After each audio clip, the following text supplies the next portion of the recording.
Hinihiklat ng araw ang mga anino sa maliliit na eskinita. Nagpapahid ng ginto sa bawat sulok ng baryo. Sa gitna ng nagmamadaling buhay, nakatayo ang kubo ni Joshua. Bahagya itong nakasandal, parang isang matandang pagod sa pagbubuhat ng bigat ng mundo. Ang bubong nito ay butas-butas na parang kinagat ng daga. Kaya nagdadahilan ng paglusot ng sikat ng araw sa loob. Ito ay lumilikha rin ng mga sayaw na alikabok sa hangin. Sa labas, ang mga kapitbahay, lalo na si Aling Sabel, ay hindi kailanman nauubusan ng mga salita, parang mga bubuyog na abala sa paggawa ng pulot. Ngunit sa kaso nila, mga chismis. Nako, tingnan mo nga naman ang buhay, bulong ni Aling Sabel sa kanyang kapitbahay, si Manang Lorna. Habang nagwawalis ng bakuran, ang walis tingting ay gumagawa ng ingay sa lupa. Si Joshua, parang multo sa dilim, palaging nakayuko. Hindi ba siya nauubusan ng hiya sa katawan? Tumango si Manang Lorna, ang kanyang uso ay bahagyang nakanganga. Oo nga, Aling Sabel, alam mo na, ang kahirapan ay parang sakit, mahirap tanggalin. Nagtawanan sila, ang tunog ng kanilang pagtawa ay parang basag na kristal, lumulutang sa hangin at dumadampi sa balat ni Joshua na narinig ang lahat habang nag-aayos ng sirang bakod. Umiinit ang kanyang pisngi pero sanay na siya. Araw-araw parang mga plakang sirang paulit-ulit, ang mga salita nila ay tumatagos sa kanyang tenga. Sana lang hindi mahawaan ng katamaran niya ang alaga niyang aso. Muling bulong ni Aling Sabel, ang kanyang tinig ay halos lumabas sa ilong. Pero teka, nasaan na nga palang asong yun? Hindi ko na naman nakikita. Si Bantay, ang aso ni Joshua, isang payat na aspin na may mga pilat sa balat at mga mata na puno ng karunungan, ay palaging nawawala. Isang misteryo, araw-araw, pagkatapos ng tanghalian, nawawala ang aso na parang bula. At sa paglubog ng araw, bigla itong susulpot, busog at masaya, parang walang nangyari. Saan ka naman galing, Bantay? Bulong ni Joshua isang hapon habang kinakamot ang ulo ng aso. Ang balahibo ni Bantay ay malambot sa kanyang kamay. Ang aso ay naglabas ng mahabang buntong hininga at humiga sa paanan niya, parang walang pakialam sa kanyang pagtataka. Sa loob ng ilang linggo, umulit-ulit ang senaryo. Ang pagkawala ni Bantay ay naging bahagi na ng pangaraw-araw na buhay. Ngunit isang umaga paggising niya, isang matinding gutom ang naramdaman niya. Ang kanyang tiyan ay kumukulo, parang may maliit na halimaw na nagwawala sa loob. Tumingin siya sa kanyang garapon ng bigas, halos wala na. Ang kanyang pitaka ay manipis pa sa balat ng sibuyas. Kailangan kong maghanap buhay, bulong niya sa sarili. Pero saan? Sa baryong ito, halos lahat ng trabaho ay nauubos na. Ang tanging paraan para kumita ay ang mangaso, pero wala ring halos hayop sa gubat. Habang nag-iisip, biglang tumayo si Bantay. Nag-inat ito, umikot at naglakad patungo sa pinto. Ang buntot ay umuuga-uga, parang nangaanyaya. Tumingin si Joshua sa aso, pagkatapos ay sa butas-butas na kisame. Isang ideya ang biglang sumulpot sa kanyang isip, parang bombilya na umiilaw sa dilim. Bantay, sabi niya, ang kanyang tinig ay bahagyang nanginginig sa pag-asa. Ngayon, susundan kita. Lumakad si Bantay sa kalsada, ang kanyang ilong ay nakasayad sa lupa. Sinundan ng isang invisible na amoy. Si Joshua, tahimik na sumunod sa likuran, ay naramdaman ang bigat ng pag-asa sa kanyang dibdib. Ang baryo ay unti-unting nawawala sa likuran nila. Ang mga bulong ni Aling Sabel ay nagiging mahinang hangin na lang. Ang daan ay naging makitid, ang mga damo ay tumataas, at ang lupa ay nagiging maputik. Ang mga ugat ng puno ay nakalabas, parang mga higanteng ahas na natutulog. Ang gubat ay bumubulong, ang mga dahon ay nagsasayaw sa ihip ng hangin. Lumalim ang gubat. Ang mga puno ay nagiging mas matangkad. Ang mga sanga ay mas nagiging makapal. Bumubuo ng isang natural na bubong na halos hindi na makalusot ang sikat ng araw. Ang lupa ay basa, ang amoy ng lupa at lumot ay lumulutang sa hangin. Saan ka ba talaga pupunta, Bantay? Bulong ni Joshua. Ang kanyang puso ay kumakabog na mabilis. Ang kanyang mga binti ay nagsisimula ng manghina. Ngunit ang kuryosidad ay mas malakas pa sa pagod. Biglang huminto si Bantay. Ang kanyang mga tainga ay nakaere. Ang kanyang buntot ay tumigil sa pag-uga. Tumingin ito kay Joshua. Pagkatapos ay sa isang malaking bato sa tabi ng isang maliit na batis. Ang tubig ay dumadaloy. Ang tunog ay nakaka-relax, ngunit ang katahimikan ng gubat ay nakakatakot. Lumapit si Joshua sa bato. Sa likod nito, may isang maliit na butas. Halos hindi makikita. Suminghot si Bantay sa butas. Pagkatapos ay tumingin ulit kay Joshua. Ang kanyang mga mata ay parang nagsasabing, "Dito, dito ka pumunta." Dahan-dahan, lumuhod si Joshua. Ipinasok ang kanyang kamay sa butas. Ang loob ay malamig at basa. Naramdaman niya ang isang bagay, matigas at malamig. Hinila niya ito palabas. Isang gintong barya, kumikislap sa dilim. Ang kanyang mga mata ay nanlaki. Hindi siya makapaniwala. Kinusot niya ang kanyang mga mata. Baka nananaginip lang siya. Pero hindi. Totoo ito. Nagpatuloy siya sa paghuhukay. Ang kanyang puso ay kumakabog ng mas mabilis pa sa tambol. Lumabas pa ang isa. At isa pa. At isa pa. Mga gintong barya. Malalaki. Makikintab. Ang butas ay puno ng ginto. Nakatitig si Joshua sa mga ginto. Ang kanyang mga kamay ay nanginginig. Ang kanyang isip ay naglalakbay. Nag-iisip ng mga posibilidad. Isang bahay. Pagkain. Malayo sa mga bulong ni Aling Sabel. Malayo sa kahirapan. Bantay? Bulong niya. Ang kanyang tinig ay halos hindi marinig. Ikaw ang aking anghel. Umupo siya sa lupa. Ang kanyang mga kamay ay puno ng ginto. Ang gubat ay nagiging mas madilim. Ang mga anino ay humahaba. Ang kanyang isip ay nagmamadali. Sinusubukang unawain ang nangyayari.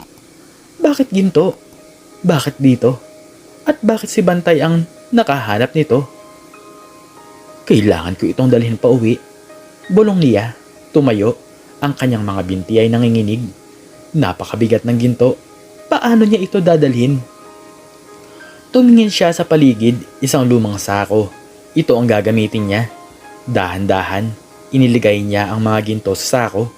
Bawat barya ay isang bagong pag-asa. Bawat barya ay isang bagong simula. Sa paglalakad pa uwi ay mas mahirap. Ang sako ay mabigat. Ang kanyang mga balikat ay sumasakit. Ngunit ang kagalakan sa kanyang puso ay mas mabigat pa sa lahat. Si Bantay ay naglalakad sa tabi niya. Ang buntot ay umuuga-uga. Parang alam nito ang lahat ng nangyari. Pagdating niya sa kanyang kubo, halos gabi na. Ang baryo ay tahimik. Ang mga ilaw ay nagsisimula ng sumindik.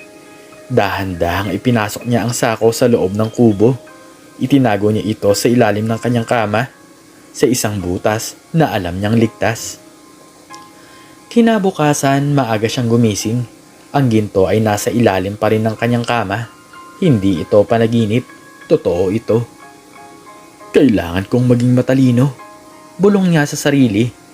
Hindi niya pwedeng sabihin sa kahit na sino, lalo na kay Aling Sabel. Sa sumunod na mga araw, lihim siyang lumalabas ng kubo. Sa ilalim ng takip ng dilim, naglalakad siya patungo sa bayan, dala ang ilang pirasong ginto. Sa bayan, naghahanap siya ng isang tao na mapagkakatiwalaan, isang matandang mag-aalahas, si Mang Arnel, na kilala sa kanyang pagiging tapat at tahimik. Mang Arnel? Bulong ni Joshua. Ang kanyang tinig ay nanginginig sa kaba. May ipapakita po ako sa inyo. Inilabas niya ang isang gintong barya. Ang mga mata ni Mang Arnel ay nanlaki. Ginto? Saan mo nakuha to, binata? Huwag po kayong mag-alala, Mang Arnel. Ang kailangan ko lang po ay palitan ito ng pera. At sana po mapanatili niyo itong lihim. Tinitigan ni Mang Arnel ang barya. Pagkatapos ay tumingin kay Joshua. Isang mahabang buntong hininga ang lumabas sa kanyang bibig. Sige binata, pero tandaan mo, ang ginto ay nagdadala ng kapangyarihan at ang kapangyarihan ay nagdadala ng responsibilidad. Gamitin mo ito sa tama. Sa loob ng ilang linggo, umulit-ulit ang proseso. Lihim na naglalakad si Joshua patungo sa bayan, dala ang ginto. At bumabalik na may dalang pera. Ang kanyang kubo ay unti-unting napupuno ng mga bagong kagamitan. Isang bagong bubong, bagong pintuan, mga bagong kasangkapan. Ang mga kapitbahay, lalo na si Aling Sabel ay nagtataka. Ang kanilang mga mata ay parang mga radar. Sinusubukang basahin ang bawat galaw ni Joshua. Nako, tingnan mo nga naman ang bilis ng pagbabago. Bulong ni Aling Sabel kay Aling Lorna. Habang nakatayo sa labas ng bakuran ni Joshua, ang kanyang mga mata ay parang lumalabas sa orbit. Ang kubo niya, parang kabuti na biglang lumaki. Saan kaya siya nakakuha ng pera? Baka naman nanalo sa loto.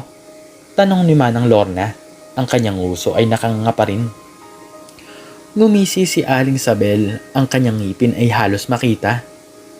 Imposible, ang taong yan, kahit sa pangarap, hindi mananalo. Siguro may ginawa siyang masama. Baka naman nagnakaw. Ang kanilang mga bulong ay mas malakas na ngayon. Parang mga sirena na nagbibigay babala ng panganib. Ngunit si Joshua ay abala sa pagtatanim ng mga gulay sa kanyang bagong bakuran ay hindi na ganoong kaapektado. Ang kanyang puso ay puno ng pasasalamat at ang kanyang isip ay puno ng mga plano.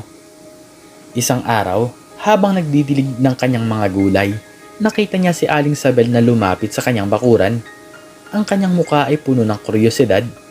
Ang kanyang mga mata ay parang mga flashlight na sinusuri ang bawat sulok.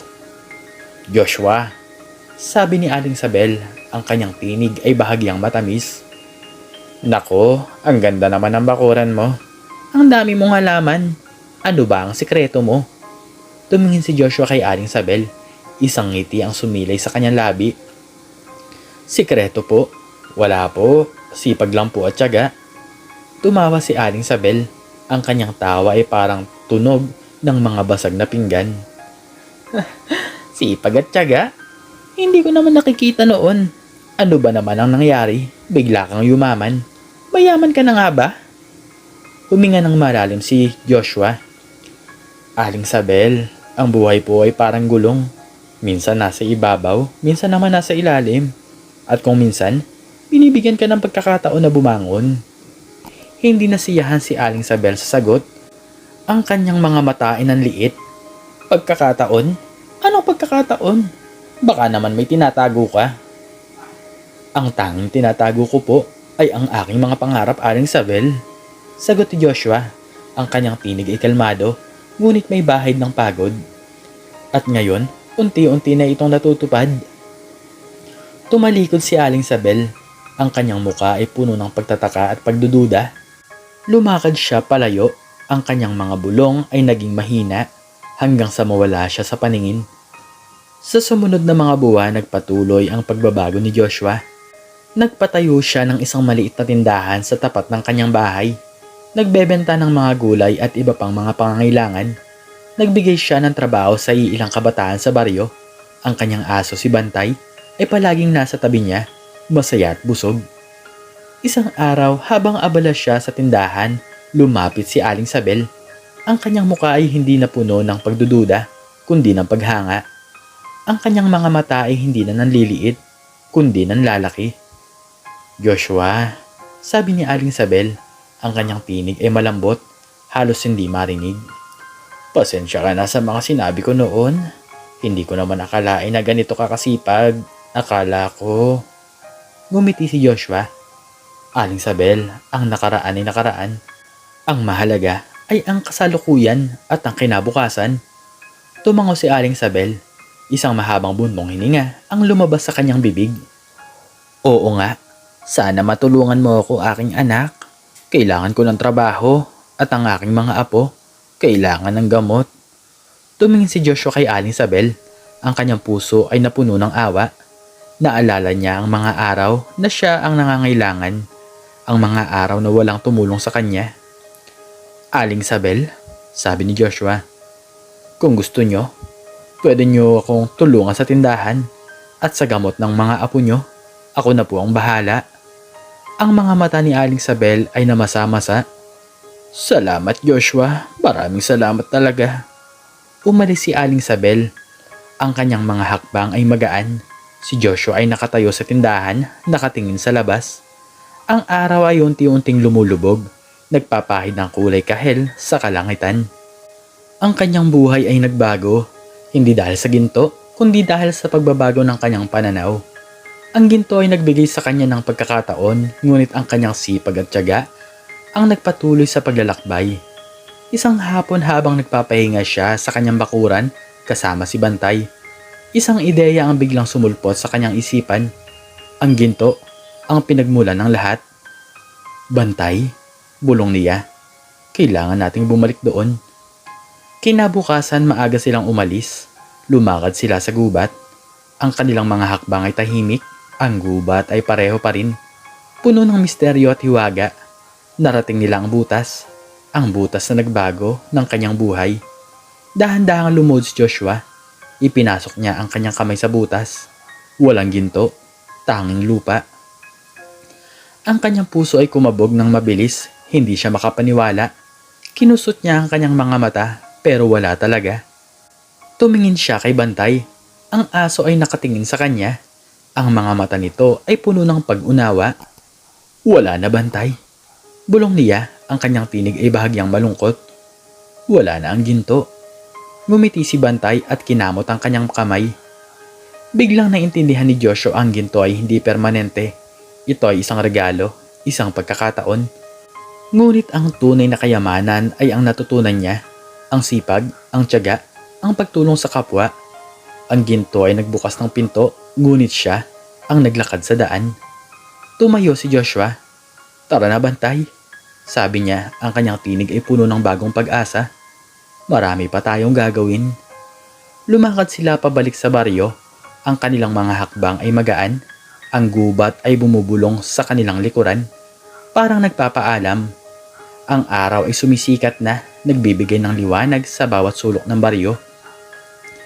Pagdating nila sa baryo, ang mga tao ay abala sa kanilang mga trabaho.